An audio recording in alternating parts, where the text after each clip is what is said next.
Big Radio, le grand show de l'info, Martin Arnal.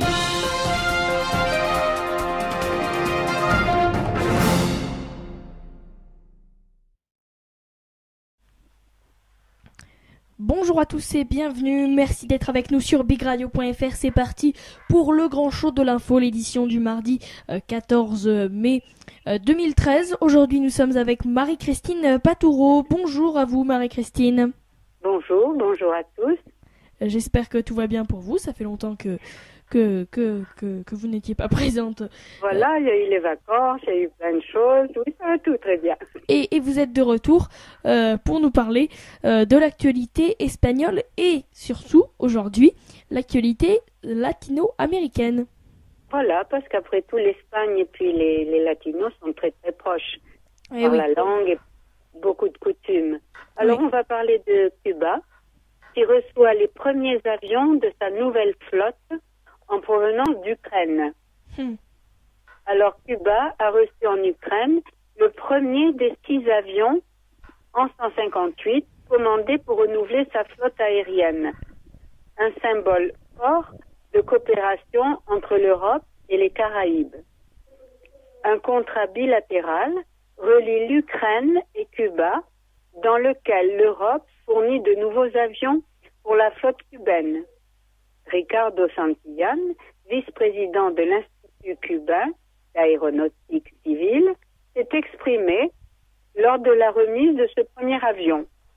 Il affirme que cette navette est la matérialisation d'échanges avec l'Ukraine.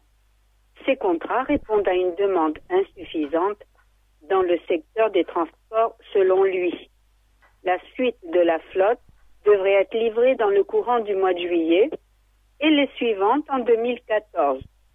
L'an 158 opérera des vols nationaux de l'aviation cubaine et ceux vers les Caraïbes. Ces nouveaux appareils prennent le relais des navettes Yak-42 russes utilisées depuis des années par l'île. Voilà donc pour...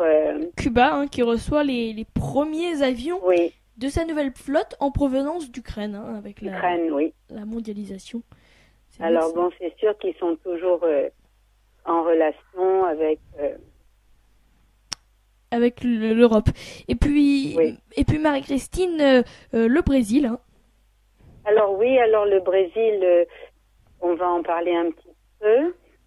Alors Telefónica, qui Oui. est donc l'opérateur espagnol, il enregistre plus de bénéfices au Brésil qu'en Espagne.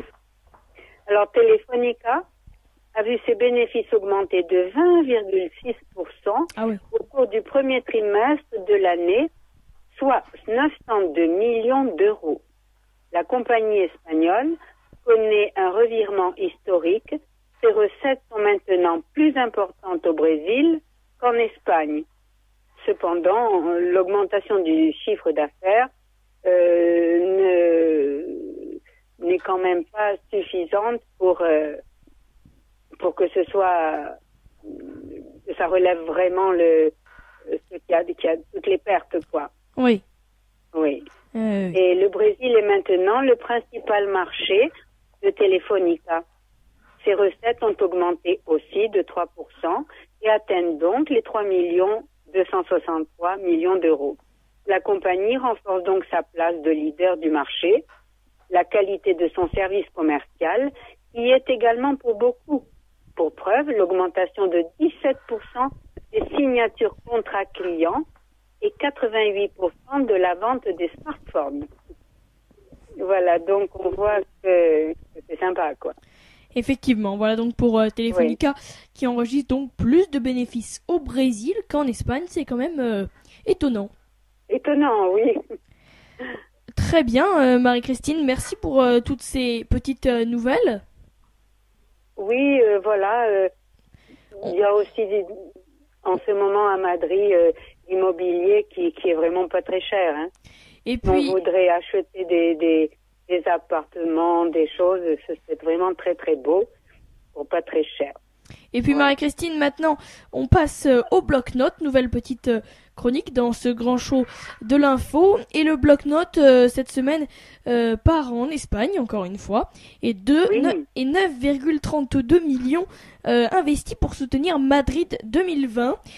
Aucune ville ne mérite davantage que les Jeux de Madrid, a estimé Rafael Nadal au Master de Madrid, fervent partisan de la candidature de la capitale espagnole pour accueillir les Jeux Olympiques et Paralympiques 2020. À cette occasion, le président du comité olympique national espagnol, Alejandro Blanco, n'a pas manqué de rappeler que l'Espagne pouvait se targuer d'être le pays qui a le plus organisé d'événements sur la dernière décennie. La candidature de Madrid sera sponsorisée par 33 entreprises qui vont ensemble investir 9,32 millions d'euros dans le projet, et parmi elles, plusieurs se sont engagées à apporter la somme de 800 000 euros chacune. Voilà pour le bloc-notes. Voilà, c'est drôlement bien, j'espère pour eux. Hein. Ah oui, c'est Ouais. une très bonne nouvelle pour Madrid, c'est sûr. Voilà, oui, ça fera du travail, ça fera plein de choses, ce sera bien. Voilà donc, Marie-Christine, ce que nous pouvions dire aujourd'hui dans ces carnets latino-américains et espagnols. L'espagnol, voilà. Merci, vous, téléspectateurs et auditeurs, d'avoir été avec nous. Et en tout cas, moi, je vous retrouverai demain. Et Marie-Christine, peut-être que vous serez là la semaine prochaine. Voilà, bien sûr, pourquoi pas. Merci, Marie-Christine. Voilà, au revoir Martin, au revoir à tous. Au revoir, à demain. À demain.